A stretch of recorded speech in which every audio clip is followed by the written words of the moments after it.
Now, I got a question for you. Do we have any cycling fans in the audience? You know, bicycling? Any cycling fans? Okay, a few of you. Okay, freeze frame right there. Okay, I did see a couple of hands come up from guys. Okay, keep in mind, take this advice, because it's coming from a guy that's counted to infinity twice, all right? You're a guy, you just answered yes to that question, don't ever do it again. Okay, not publicly, because there's just something wrong about a sport that involves a bunch of guys dressed in bright colored spandex. I'm just saying, that's just a little nugget for you there, from me to you. But behind closed doors, I will admit I'm a fan of cycling. More particularly, or more specifically, I'm a fan of a particular rider. But I'll get to that in a second. The Tour de France. We probably all heard it mentioned on the news. It wasn't until about 2 years ago that I even realized what it was, or really knew what it was. I knew it was a bicycle race happening in France, whatever, right? But when I started looking into it, I learned that it was the single most grueling competitive activity created by man. The single most grueling competitive activity created by man. Wow. You know how grueling it is? You know the rider, a competitor in that race, will travel 2,300 miles on their bike over the course of 20 days. 2,300 miles over the course of 20 days. Keep in mind, too, it's happening in France. France is a very mountainous country. All right?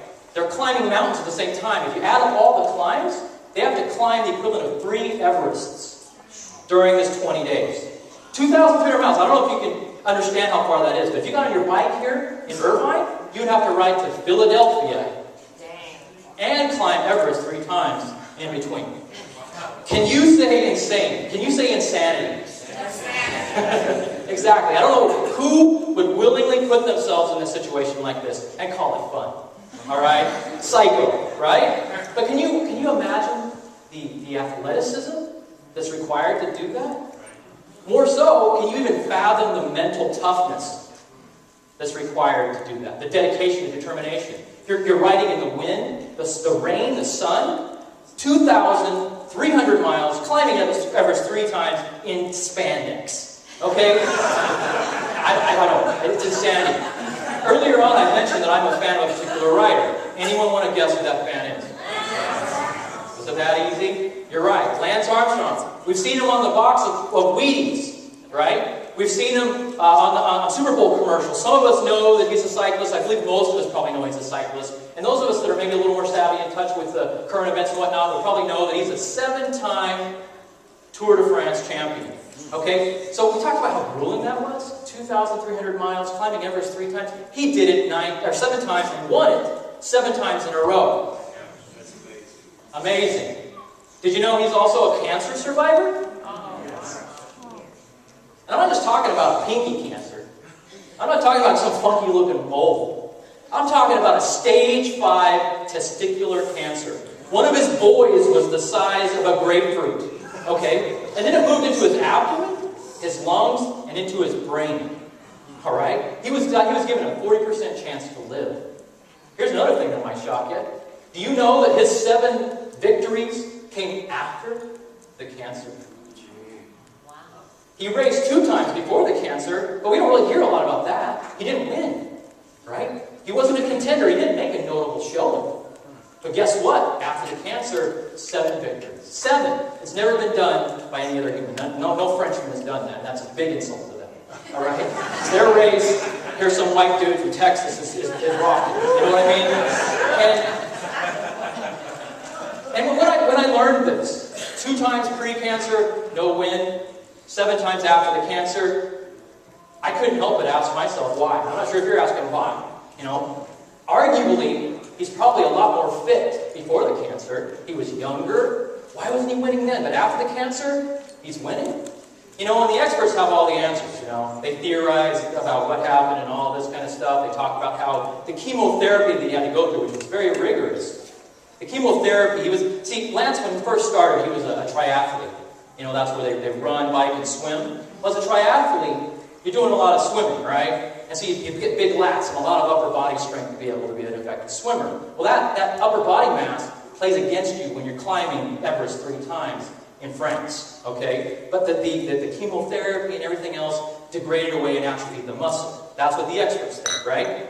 I'll go with that. That's logical. I have a biology degree. I can definitely roll with that. But it's obviously it's a lot deeper than that. This guy had death staring him in the face. Okay? This guy didn't know if he was going to live or die. But he fought. He had that mental toughness to race that race. He has the same mental toughness when he's fighting his cancer. Okay? It's the adversity that he had to face and overcome that strengthened him.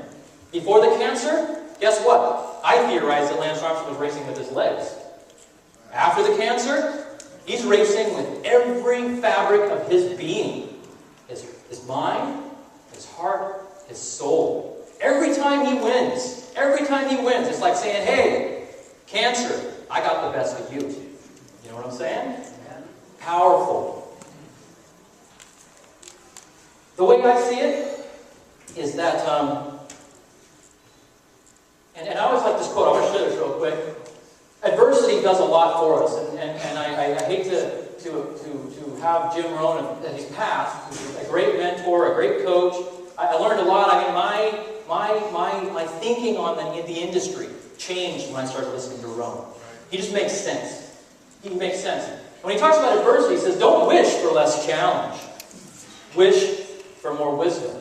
Accept the challenge, because you can't grow without a challenge. You can't get rich without a challenge. You can't fly without gravity. Amen, Brother Rohn. What I see right now, ladies and gentlemen, is that I see running a business is very similar to the Tour de France. I don't know if you could describe it as the single most grueling activity known to man, but it can be pretty grueling. It requires some serious mental toughness. It requires dedication and determination. Okay? And I also see Gano excel very much in the same light as I see Lance Armstrong. Okay? When Lance first came out, he had,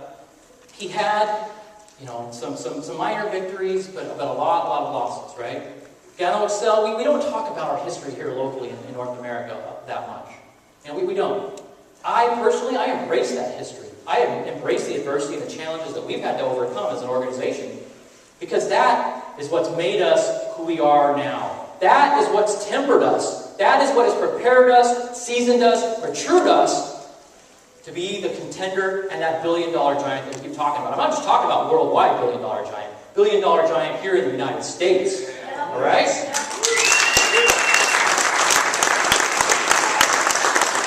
We too, as an organization, had to overcome a cancer. That cancer was politics. That cancer was corrupt leadership. And I'm not talking about Malaysia. All right? They're saints. You couldn't ask for a better team there. But we had some problems here locally. We solved the problem. We took care of the corrupt leadership. And now, as I see it, ladies and gentlemen, right now, you know the story of Lance Armstrong after the cancer. How many times did he win? 7. 1, 2, 3, 4, 5, 6, 7 consecutive times. Post-cancer. Why? It was the adversity. The adversity prepared him to really get out there and make a difference. And the way I see it, ladies and gentlemen, right now, right here, that's how I see Gano excel. And this is what creates this burning in my bosom. This is what creates my passion and feeds my hunger. Is right now, right here, we're just like Lance Armstrong in that stage, the first tour, the first stage. And you know how the story goes, 7 victories, right? Or more. That's us. And that has me very, very, very, very excited. So, I think that story and history teaches us a lot about who we are and what we have the capacity to be. And once again, I reflect back on those core values, which are hungry, humble, and smart, which we very much are.